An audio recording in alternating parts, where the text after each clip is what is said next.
Hay muchas personas que están haciendo cosas buenas por los demás, y la intención de este podcast es escuchar y promover sus iniciativas. Hola a todos y bienvenidos a Altruistats, el espacio donde emprendedores, activistas y empresarios nos cuentan por qué hacen lo que hacen y cómo eso contribuye a la sociedad.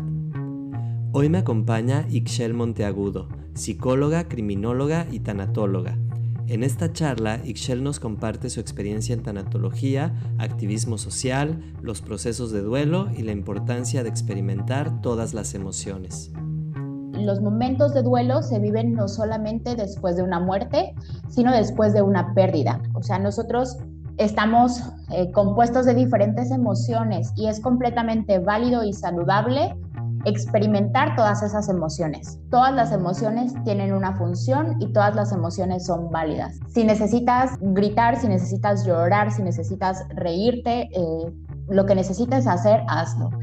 Esperamos que todas las personas reaccionemos de la misma manera y la realidad es que no podemos medir los sentimientos de las personas. Siempre hay alguien con quien recurrir, alguien a quien levantarle la mano y que es completamente natural y está bien pedir ayuda.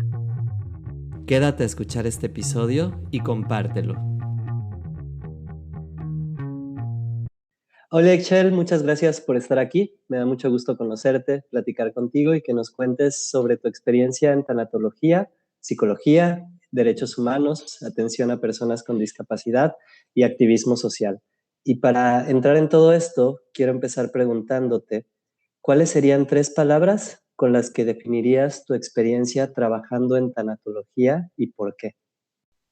Hola Memo, primero muchas gracias por la invitación.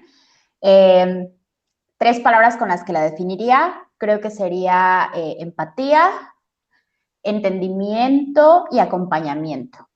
Me parece que son estas 3, que aunque pudieran parecer bastante similares, en realidad se me hacen muy diferentes, porque cuando nosotros estamos acompañando a alguien en un proceso, a veces queremos resolverle el problema, ¿no? De manera automática es como esta persona le está pasando mal, entonces yo tengo empatía por esa persona y necesito resolverle el problema. Cuando la persona muchas veces lo que necesita es que la acompañemos y que entendamos que no la está pasando bien. Entonces, que solamente necesita que alguien esté ahí con ella para cruzar este camino y no necesita un superhéroe que le resuelva la situación.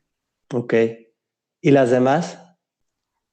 Te decía que creo que van en conjunto, o sea, acompañamiento porque aprendemos a acompañar a las personas, o sea, aprendo a entender que la forma en que yo resuelvo las cosas y la forma en que yo me siento bien no es la misma que la de otros, ¿no? Que tal vez cuando yo me siento mal necesito que me abracen y entonces si yo quiero llegar a abrazar a todo el mundo, hay gente que no necesita eso, que solamente Claro. necesita que te sientes a su lado en silencio. Entonces, aprendes a acompañar, ¿no? a las personas y el entendimiento, porque aprendes justo a entender la diversidad que hay en las emociones de cada persona, la forma en que las maneja y que no es un sentimiento universal y que es bastante cambiante, que tal vez yo de momento ante una pérdida reaccione de manera eh, llorando, ¿no? Y lloro y lloro y lloro y lloro. Y hay otras personas que no van a llorar porque tal vez entraron en shock en ese momento. Entonces, tengo que entender que cada quien lo va a manejar de manera diferente y a su ritmo. Claro. Oye, ¿y cómo ayudan los tanatólogos a pacientes en etapa terminal y también del otro lado a personas que viven una pérdida? ¿Cómo los acompañan? Va. Bueno, primero quiero especificar que los momentos de duelo se viven no solamente después de una muerte, sino después de una pérdida. Entonces, por ejemplo, un paciente con cáncer está viviendo ya un duelo, porque ya vivió la pérdida de la salud y porque tal vez está viviendo la pérdida del cabello, la pérdida de funciones, la pérdida de movilidad. Entonces, eh, independientemente de si llega a la muerte o no, está viviendo ya un duelo. Entonces, por ejemplo, a un paciente, como me decías, que está en una etapa complicada de la enfermedad, es importantísimo que logre la aceptación del diagnóstico y la reconciliación consigo mismo, porque muchas veces la pregunta que viene de inicio es ¿por qué a mí? ¿No? ¿Qué hice mal yo? O inclusive esta pelea con la parte espiritual, si es que la tenían, de es que Dios me envió un castigo, ¿no? Algo debía haber hecho mal, que por eso me está pasando todo esto. Eso complica su situación anímica y hace que se vuelva más difícil que ellos acepten someterse al tratamiento que de por sí ya es cansado, ¿no? Entonces, algo que se puede hacer para trabajar o de la forma en que se, perdón, que se puede abordar, la forma en que se puede abordar con los pacientes mientras están en tratamiento es eso, que logren la aceptación de la enfermedad y aparte que puedan estar en paz con los diferentes escenarios que pudieran ocurrir, ¿no? Si tienen situaciones pendientes, quizá acompañarlos en la solución de estas, o en lo que ellos solucionan estas situaciones pendientes. Y por el otro lado, como decías, también es muy importante acompañar a la familia, porque si bien la figura principal es el paciente y es quien está padeciendo la enfermedad, la realidad es que también se refleja en la familia y en sus acompañantes, porque tenemos cuidadores cansados, tenemos hijos quizá desplazados por falta de atención, la situación económica en casa se suele tornar muy difícil y entonces se va haciendo un desgaste común. Entonces, por eso también es importante trabajar con los acompañantes y después de la pérdida de la vida, entonces lo mismo, lograr que tengan una aceptación de la situación.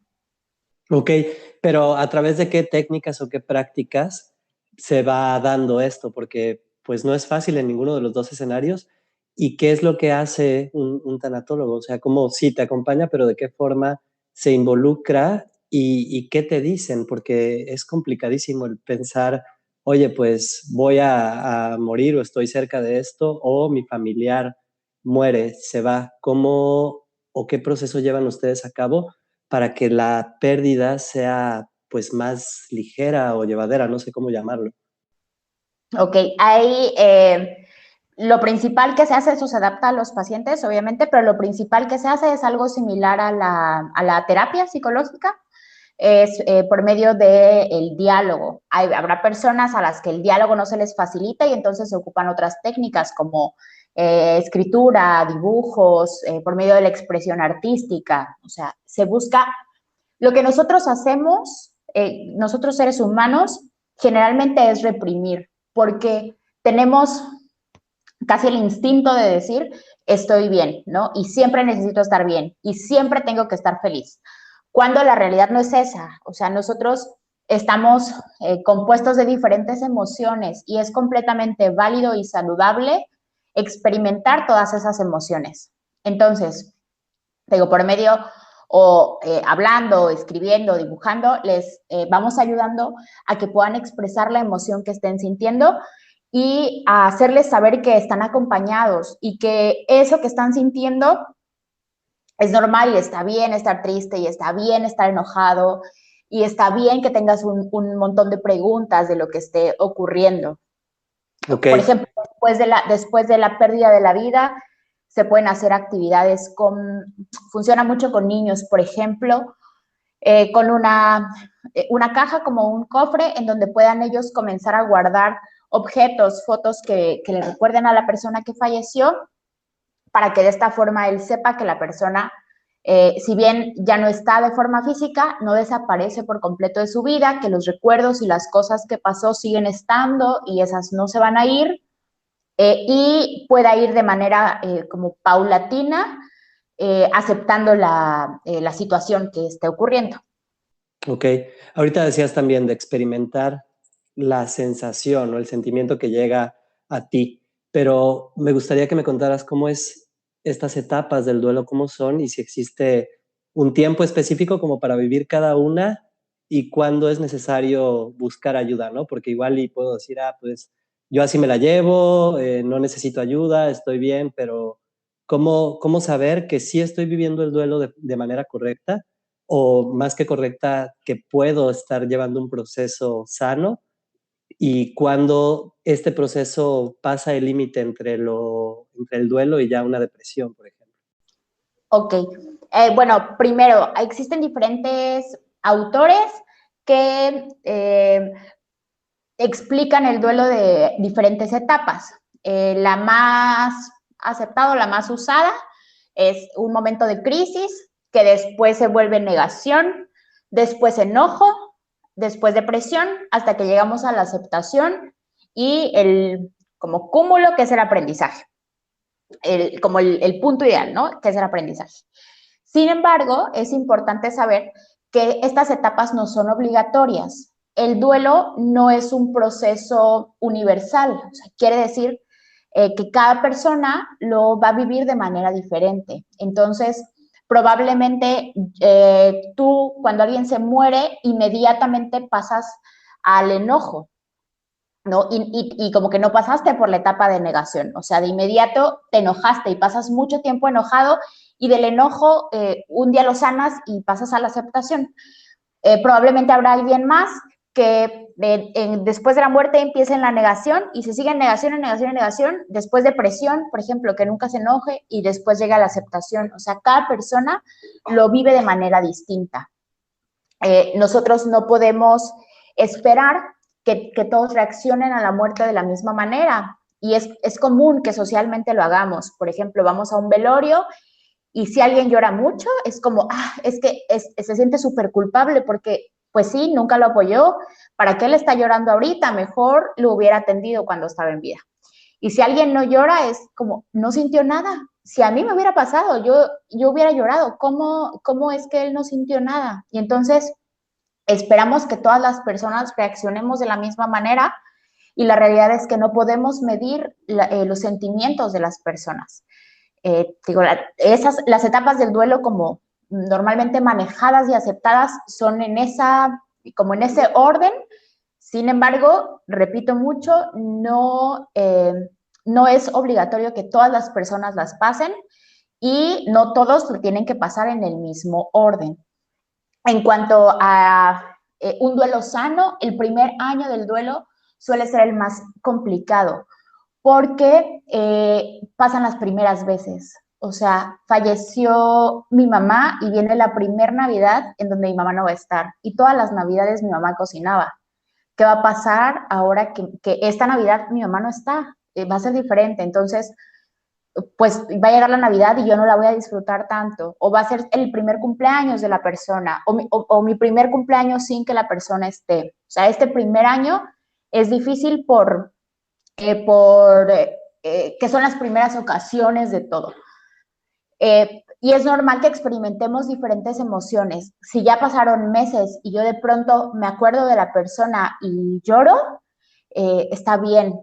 En el momento en el que podríamos decir que es un duelo patológico o un duelo no sano, es, por ejemplo, cuando la persona quiere comenzar a, a hacer cosas como para suplir a quien se fue. Ya. O sea, o no mueven las cosas del cuarto, o no te sientes en esa silla porque esa silla era de mi mamá y nadie más se puede sentar ahí. Eh, te digo, todo se tiene que hacer. O sea, esta receta de cocina no la hagas diferente porque mi mamá la hacía así y no, o sea, no la muevas porque, o cuando se interpone en nuestra vida cotidiana, o sea, cuando pasaron meses y yo sigo sin poder ir al trabajo, situaciones cotidianas que no estén relacionadas a la pérdida, se me está haciendo complicado hacerlas, es señal de un duelo que ya no está siendo sano. Ok, y por ejemplo, en el caso del uso de alcohol, drogas, somníferos y todo esto para aliviar el dolor, ¿cómo atienden ustedes a estos pacientes? Pues porque al final están pasando por algo duro, ¿cómo disminuir esas ventanas hacia las adicciones, por decirlo de alguna forma? Claro, generalmente cuando comienza alguien a utilizar alcohol, drogas y demás, lo hace como una forma de evadir la realidad, ¿no? Como esto no está pasando, una etapa de negación, esto no está pasando, mi vida sigue normal y yo aquí y en esto, me siento cómoda, estoy feliz. Entonces, cuando una persona que esté pasando por esta situación decide iniciar un proceso terapéutico, el ayudarle a que afronte sus emociones, o sea, a entender que lo que decíamos, que el dolor es normal y que no tiene que buscar una forma de evadirlo, o sea, que tenemos que vivirlo. Por ejemplo, eh, muchos pacientes quieren que los canalices con un psiquiatra para que los mediquen, ¿no? Para como que pasar esta etapa de como adormecido. Pero medicar ante un duelo no es recomendable, al menos que se esté volviendo patológico y sea necesario, pero ante un duelo común no es recomendable hacerlo porque pasar por estas etapas nos permite aprender al final. Adquirimos herramientas como seres humanos de aprendizaje en esos momentos que estamos pasando. Entonces, es normal que ocurra y por ende no es recomendable medicar. Claro. Oye, y también leía que pues hay un proceso, ¿no? Por el que atraviesan estas personas cuando viven un duelo en el que puede ser muy complicado acercarse al terapeuta, ¿no? Porque puedo, en esa etapa de negación o tal vez, no sé, mis familiares me dicen, oye, necesitas ir, pero yo no quiero ir. ¿Qué se puede hacer en esos casos? Claro, creo que lo que podemos hacer, o sea, siendo familiares, siendo amigos, es acompañarlo y entenderlo, ¿no? Otra cosa común cuando alguien se muere es el échale ganas, no te sientas mal, ánimo, sal adelante, porque estamos peleados con la tristeza. O sea, como seres humanos estamos peleados con la tristeza o con el enojo. Queremos que todo sea felicidad. Entonces, hay que respetar también el espacio de las personas. O sea, eh, yo te acompaño, yo te brindo mi ayuda, si necesitas te puedo apoyar a buscar un terapeuta para que puedas iniciar, pero si la persona decide no tomarlo en ese momento, no podemos hacer nada más que acompañarlo, o sea, decirle, ok, está bien, yo estoy aquí contigo en el momento en el que lo decidas hacer, si necesitas hablar, estoy aquí tienes mi número, o te puedo marcar de vez en cuando para saber cómo estás, y respetar como el espacio de la persona, respetar el duelo de la persona, y te decía por eso la palabra que la definiría para mí es entendimiento, entender que la persona no lo va a manejar igual que nosotros, Claro, por mucho que hayamos vivido la misma pérdida ambos. claro. Oye, y en una terapia de primer día de duelo, ¿cómo sería? ¿Cómo suele suceder eso? Por ejemplo, en una persona con una enfermedad terminal, ¿cómo es esa primera terapia? Y del otro lado, ¿cómo es la primera terapia con alguien que pierde a una persona en su vida? Ok, por ejemplo, en la primera sesión, generalmente lo que hacemos es conocer a la persona para saber en qué estado está, ¿no? Digo, en qué estado del duelo está, si está ya cerca de la aceptación, qué es, para identificar qué es lo que tenemos que trabajar, para identificar si hay factores de riesgo también, o sea, factores de riesgo, por ejemplo, alguien que perdió a una persona, identificar si no hay como riesgo de que ya esté cayendo en algún trastorno depresivo o ansioso, cosas así. Nos identificamos los factores de riesgo e identificamos qué es lo que necesitamos trabajar. Con una persona, por ejemplo, que tenga una enfermedad complicada y que esté en cuidados paliativos, o sea, que ya no hay nada más que hacer médicamente y solo es como clínica del dolor. Eh, Algo que se puede buscar es esto, que cierre y que cierre como las cuestiones pendientes que tenga, ¿no? Por ejemplo, tengo miedo a morirme. Ok, ¿qué es para ti la muerte? ¿No? Para cada quien significa una cosa distinta. Ok, y la muerte para mí es que ya no voy a estar para mis hijos y me da mucho miedo pensar qué es lo que van a hacer ellos sin mí. Entonces, bueno, vamos a trabajar en qué cosas puedes dejar tú para apoyar a tus hijos y también a entender que no es tu obligación como papá resolverle la vida a tus hijos. Buscando siempre, el propósito en ambos siempre es que la persona esté como más feliz y más en paz. Ok, ok. Literalmente es como llevarlo a ese estado de aceptación que decías, ¿no? Y de Exactamente. aprendizaje. En ambos, llevarlo al estado de aceptación y aprendizaje. Por eso es que te decía que no es recomendable medicar cuando estén pasando, medicar por la situación de duelo, porque entonces no llegarían a la aceptación y no llegarían al aprendizaje. Simplemente estarían como sanando, medio pasando el momento a ciegas, ¿no? Sin Claro. haber aprendido. Y, por ejemplo, leía la otra vez en el algoritmo de la felicidad, me parece que decían la diferencia entre el dolor y el sufrimiento, ¿no? Y cómo este dolor, pues sí se tiene que sentir, pero ya si el sufrimiento no es como algo que puedas estar viviendo porque ya nada más estás sufriendo por sufrir. ¿Cómo identificar cuando sí está doliendo y cuando ya nada más se vuelve un tema de quiero sufrir esto? Ok. Te decía, por ejemplo, en conductas como, te daba el ejemplo de la comida, o sea, como arroz y me acuerdo del arroz que hacía mi mamá, lo hacía muy bueno, entonces lo recuerdo como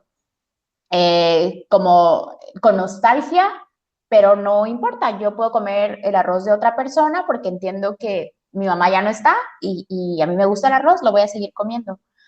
Pero cuando digo, yo ya no voy a volver a comer arroz nunca en mi vida, porque mi mamá ya no está. Entonces, si ella no está y yo le decía que solo su arroz me gustaba, ¿cómo voy a traicionarla ahora comiendo el arroz de alguien más?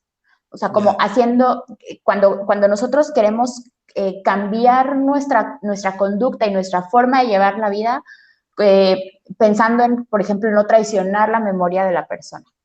Ya. Oye, Ichel, ¿y cómo decides estudiar esto o clavarte más en la rama de la tanatología?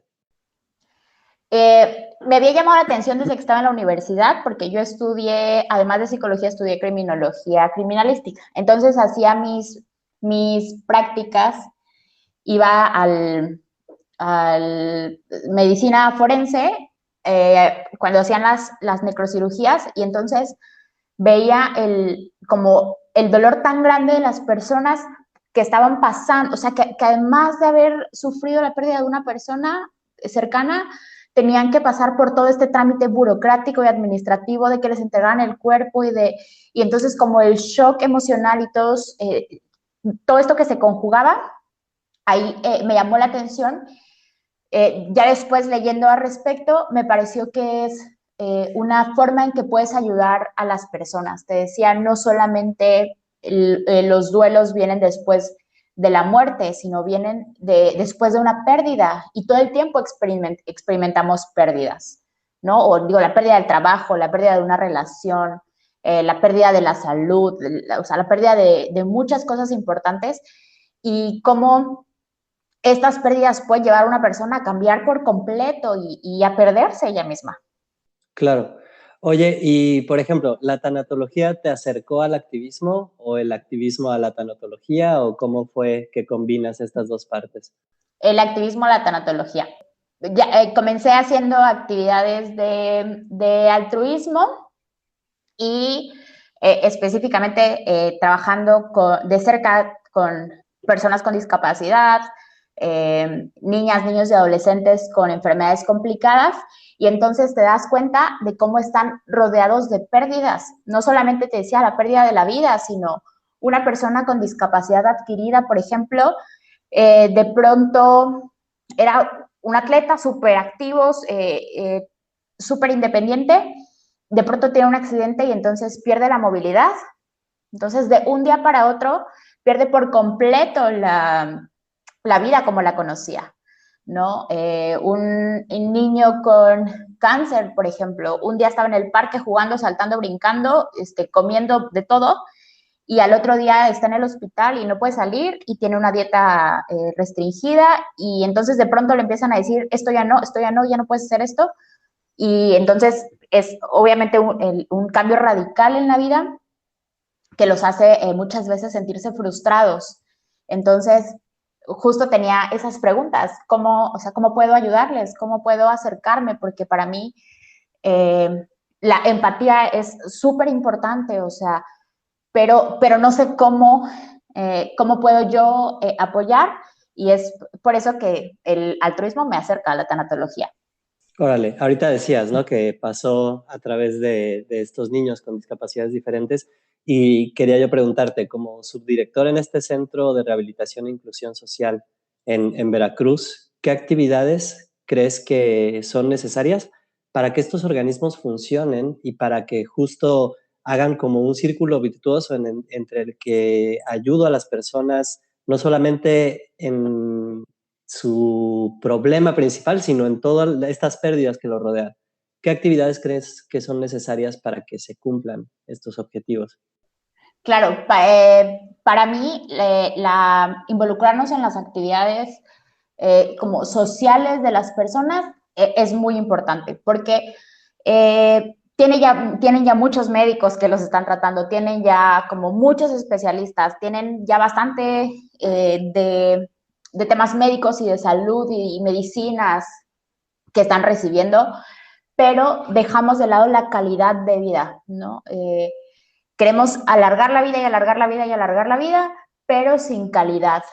Yo les pregunto cuando hago pláticas de tanatología, hago una actividad que es, ¿para ti qué es la vida? ¿No? Porque entonces puedo darte un montón de medicamentos para que tu vida se alargue por muchos, muchos, muchos años, ¿no? La vida desde un punto médico, o sea, que respires y demás. Pero de forma personal, ¿qué es la vida para ti? Y siempre han coincidido en que la vida es como ese cúmulo de experiencias que vas teniendo, o sea, es tomarte una cerveza con tus amigos, ir al cine, comer tu comida favorita, oler tus flores, tu perfume favorito, como que todos esos momentos son la vida. Entonces, me parece que es muy importante centrarse en mejorar la calidad de vida de las personas. Por ejemplo, poniendo el ejemplo del centro de rehabilitación, en el área de autismo, que atiende a personas con autismo. Por ejemplo, se estaba atendiendo por completo el lado médico, el lado terapéutico, pero son personas que personas con autismo y discapacidad, dentro del centro está todo perfecto porque todo está acondicionado para ellos. Pero ¿qué pasa cuando cruzan la puerta del centro y tienen que tomar el camión y ahí no está Claro. adaptado? Y cuando no pueden ir al cine porque hay demasiados estímulos, y que sus papás no pueden ir a hacer el súper porque hay demasiados estímulos, ¿no? O que llega una obra, una exposición a la ciudad a donde van todos los niños, o que incluso los llevan de excursión de la escuela y ese niño o niña no puede ir porque no está adaptado para él. Me parece que es importante enfocarnos en esas actividades que mejoran la calidad de vida de las personas. Súper. Y en esta mejora de la calidad de vida, entiendo que la tanatología tiene tanto la parte pues científica, pero también la parte espiritual. ¿Cómo llevan este balance y qué ejercicios hacen tanto en lo científico como en lo espiritual para poder vivir un proceso de duelo mucho más sano?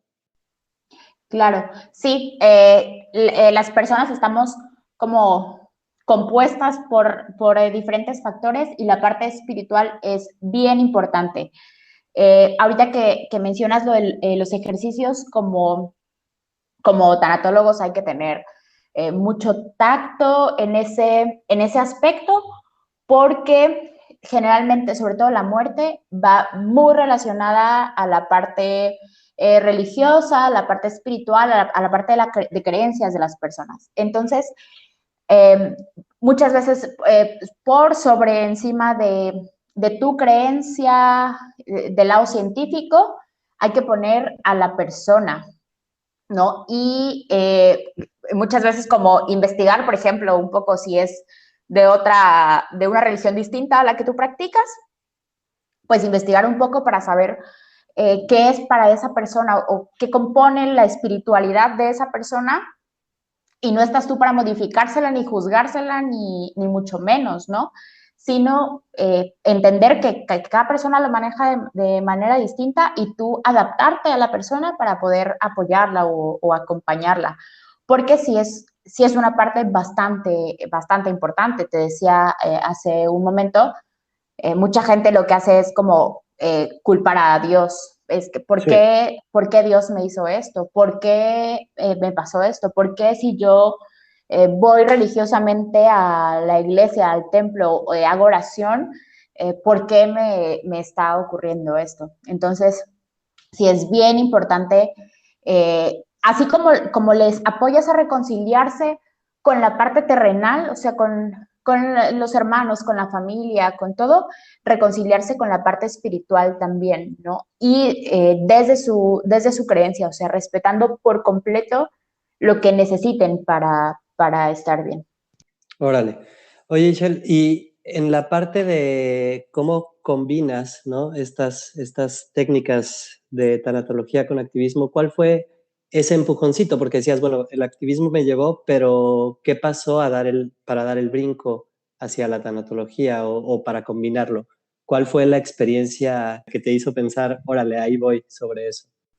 La que me hizo como convencerme de estudiarlo fue una niña con la que estábamos trabajando, que cumplimos su deseo, la colaboración, la Fundación de Activismo donde colaboro, cumple deseos a niñas, niños y adolescentes con enfermedades complicadas, que ya la tuviste en episodios anteriores, y la vez que falleció en específico una de las niñas, eh, fue una niña con la que a título personal me encariñé y que vi como el cambio de actitud tan grande antes y después del deseo. Antes del deseo, ella era una adolescente, entonces antes del deseo era como, me gusta la playa, pero no puedo porque tengo cáncer. Me gusta comer chocolate, pero ya no lo hago, ¿no? Entonces tú le preguntabas, ¿tu animal favorito?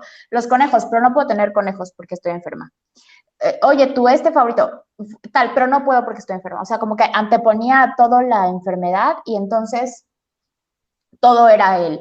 Antes todo era mejor. O sea, no sé por qué me está pasando esto, pero yo odio estar en el hospital, yo ya no quiero ir a quimios, yo ya no quiero. O sea, todo antes era mejor.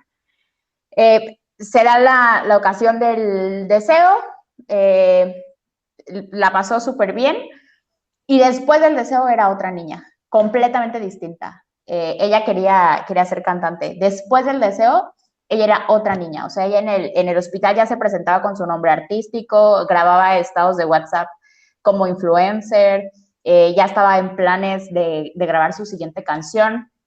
Ella ya iba, ya le habían dicho que ya iba a tocar campana, o sea, que ya iba terminando el tratamiento. Y en una de las últimas citas que se supone que iba a tener, le dijeron, después de los estudios se dieron cuenta que ya tenía una recaída, la volvieron a internar y cuando ella estaba internada, de nuevo perdió el cabello, de nuevo comenzó con todo el proceso de quimios, pero de las últimas veces que tuve la oportunidad de hablar con ella seguía con la actitud completamente distinta. O sea, por ejemplo, perdió el cabello, pero ella seguía grabando videos porque decía, pues yo no voy a hacer tutoriales de peinado, entonces no necesito tener el pelo, yo voy a cantar y Qué eso lo puedo chido. hacer. Ajá, y así, o sea, desafortunadamente poco tiempo después falleció, pero esa fue la experiencia que a mí me hizo decir como, wow, o sea, la vida, justo lo que te decía hace ratito, la vida se compone como de momentos y ella hubiera podido pasar los últimos meses de su vida lamentándose todo el tiempo por lo que estaba pasando, por la enfermedad y no, los pasó con ilusión y los pasó con planes, ¿no? Con una actitud completamente distinta y ahí es cuando terminé de animarme y di el salto y ya fue que decidí estudiar. Qué chido. Oye, ¿y a qué retos te enfrentas ahorita que decías ahí en 1111 para romper las barreras de recaudación a la hora de hacer realidad un deseo? Sí, fíjate que encontramos a veces como mucha empatía, mucha apatía, perdón. Por ejemplo, cuando estamos en un semáforo haciendo como un boteo para recaudar fondos, si hay como personas que ya ni siquiera o sea, que te suben el cristal para ni siquiera escucharte lo que les estás diciendo. O personas que dicen como, pues no, o sea, no lo conozco, no me interesa. Creo que un poco el desapego que hemos hecho social, que es de no, porque quién sabe si van a ocupar el dinero para lo que de verdad es. Pero creo que Claro. poco a poco los hemos ido venciendo, mostrando como resultados conforme hemos ido avanzando, o sea, de que iniciamos a conforme hemos ido avanzando, más gente nos ha ido conociendo y ya ahora tenemos personas que de manera voluntaria mandan mensaje como, oye, ¿yo en qué puedo apoyar? ¿Cómo me puedo sumar? Y es bien padre. Ya, qué chido. Oye, y en la parte de enseñanzas, ¿qué podrías decir que te ha enseñado por un lado la tanatología y por el otro lado el activismo? Creo que ambos me han enseñado como a disfrutar el momento y a entender que todos estamos, digo yo, todos estamos como en el mismo mar, pero cada quien la está pasando diferente, ¿no? Algunos como están flotando, otros están medio ahogando, otros van en yate, o sea, todos estamos en el mismo mar, en el mismo entorno, pero la vamos pasando diferente. Entonces, me ha enseñado muchísimo que tenemos que entender las situaciones de las demás personas. Esto ya igual como aplicado a mi vida, yo no sé qué está pasando el de junto y que por eso esté reaccionando de esa manera, ¿no? Entonces, pues procuro como entender y creo que ambos hay, por ejemplo, tanto en el activismo como en tanatología con los pacientes, me doy cuenta de las situaciones que están viviendo y admiro muchísimo toda la fortaleza que tienen para salir adelante, pero lo principal es, me hacen recordar lo importante que es vivir la vida de esa forma, como disfrutar los momentos que tenemos. Súper. Oye, Ixchel, también das cursos en derechos humanos, discapacidades, perspectiva de género y tanatología. ¿A qué tipo de organizaciones se los das y cómo podemos contactarte para que nos des un curso o algo así? Claro, intento colaborar con asociaciones civiles, con colectivos, en caso de perspectiva de género, con colectivos y también a áreas gubernamentales, ¿no? Diferentes órganos de gobierno. Me pueden contactar por Facebook o Instagram, en los dos estoy como psicóloga Ixchel Monteagudo, o por número de teléfono, que si me permites lo doy. Claro, claro. Es 2294 39 26 69. Súper. Muchas gracias. Oye, Ixchel, a mí me gustaría también como profundizar un poco en el tema de lo que pasa en la vida de estas personas que has ido ayudando y también preguntarte qué podrías aconsejarle a alguien que está viviendo un duelo en este momento y que no sabe qué hacer o está perdido. ¿Qué podrías recomendar como primer paso?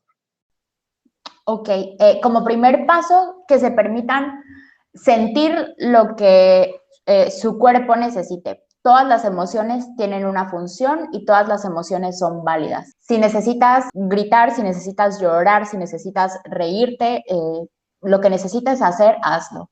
Y en segundo lugar, que se apoyen de sus redes de seguridad. Nuestras redes de seguridad, de apoyo, son generalmente nuestra familia, nuestros amigos.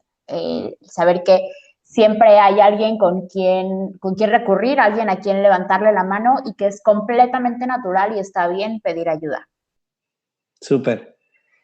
¿Qué quisieras que pase con estos cursos, con estas cosas que haces, con la tanatología dentro de las organizaciones sociales en los próximos 5 años? ¿Qué quisieras que pase?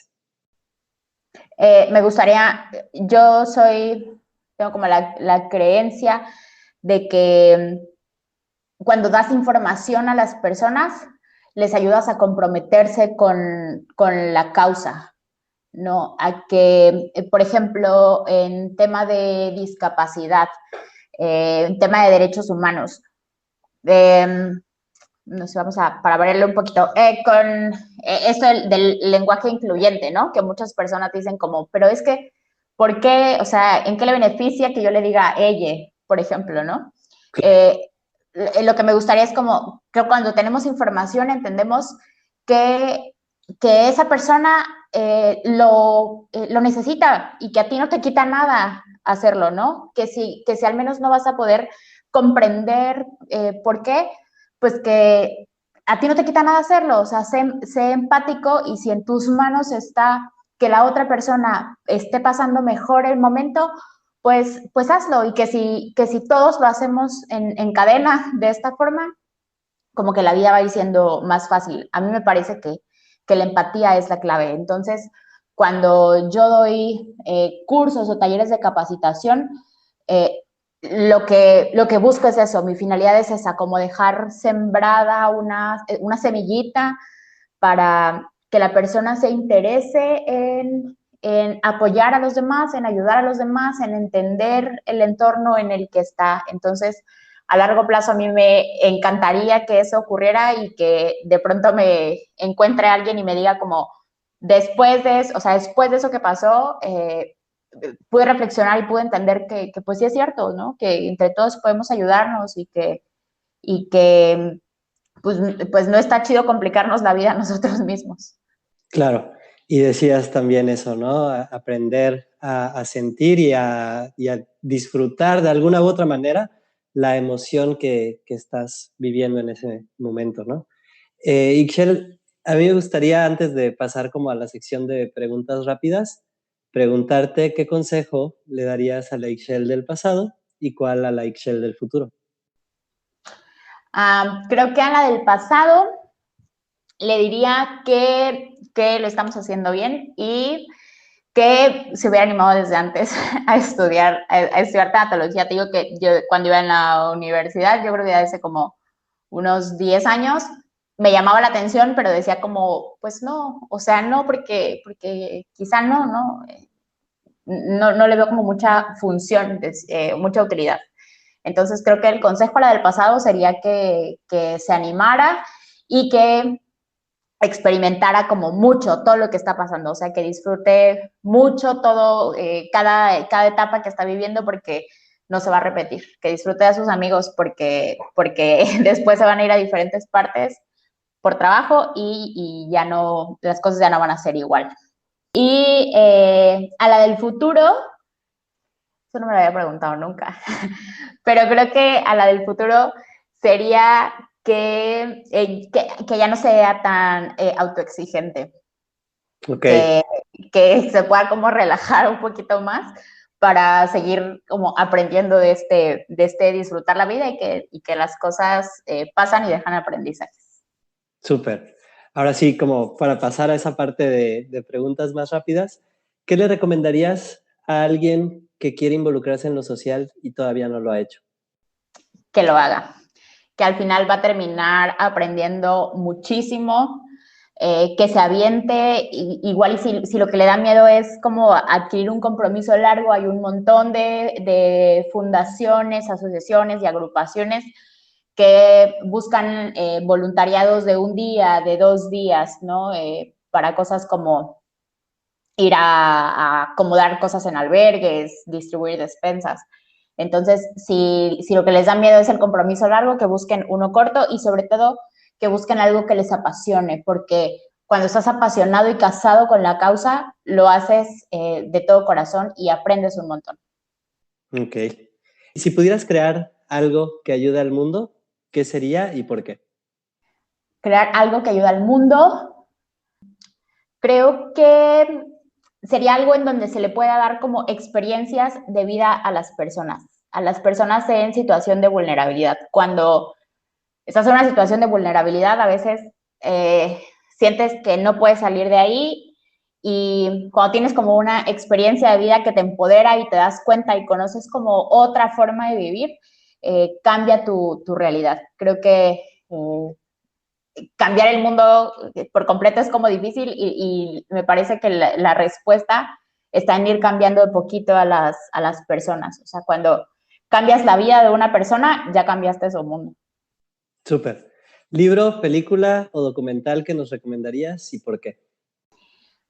Les recomendaría el libro, la película te voy a decir, también hay película, pero el libro de Morir en Sábado. Este libro habla sobre la muerte, está escrito o basado en casos de 7 niñas y niños de un hospital oncológico y me parece que te enseña justo a eso que hemos estado platicando, a ver la vida de diferente manera. Porque algo que también me enseñan mucho los niños en 11-11 es a admirarme de la forma en que ven la vida, ¿no? Nosotros podríamos decir que están como en una línea, como en la cuerdita de perder la vida, y no, ellos la ven de una forma tan distinta que aprendes un montón. Entonces, ese libro, Morir en Sábado, es muy bueno y habla al respecto. Súper. Ixchel, pues antes de pasar a la última pregunta del programa, agradecerte tu tiempo y lo que nos has contado. Me da mucho gusto conocerte, conectar y hablar de esto, porque al final las organizaciones sociales que se dedican a causas como el cáncer, como estas pérdidas tan sensibles, pues creo que sí necesitan ese empujoncito o esa ayuda profesional, no nada más desde la enfermedad, y te felicito, la verdad, por involucrarte en esto y por estar tanto en el lado del activismo como en el lado de superar estas pérdidas. Y para cerrar el programa, me gustaría preguntarte cuál es una frase que te inspira y otra que le ayudaría a las personas a superar un duelo. Ok. Me parece que una frase como en lo personal que me inspira, una frase como bien básica, pero cuando la leí fue como, wow, ¿y tú en qué miedo te diste cuenta que eras valiente? Porque a veces las cosas te dan tanto miedo en el momento y después volteas a ver al pasado y dices como, lo superé, ¿no? O sea, ¿cómo? No sé de dónde, o sea, no sé de dónde, qué fuerzas, no sé de dónde se me ocurrió hacer eso, pero lo superé y entonces es bien padre que nos podamos reconocer y decir como, sí soy valiente, o sea, sí tengo la capacidad de afrontar las cosas. Por eso me gusta y una frase que pudiera decirle a alguien más para en el momento de superar es que todas las emociones que están sintiendo son válidas y naturales. Bueno, pues hasta aquí este episodio de Altruistats. Muchas gracias por escucharnos. Recuerden seguir a Ixchel, @PSIC Ixchel Monteagudo en Facebook. Yo soy Memo Tadeo y esto es Altruistats. Hasta pronto.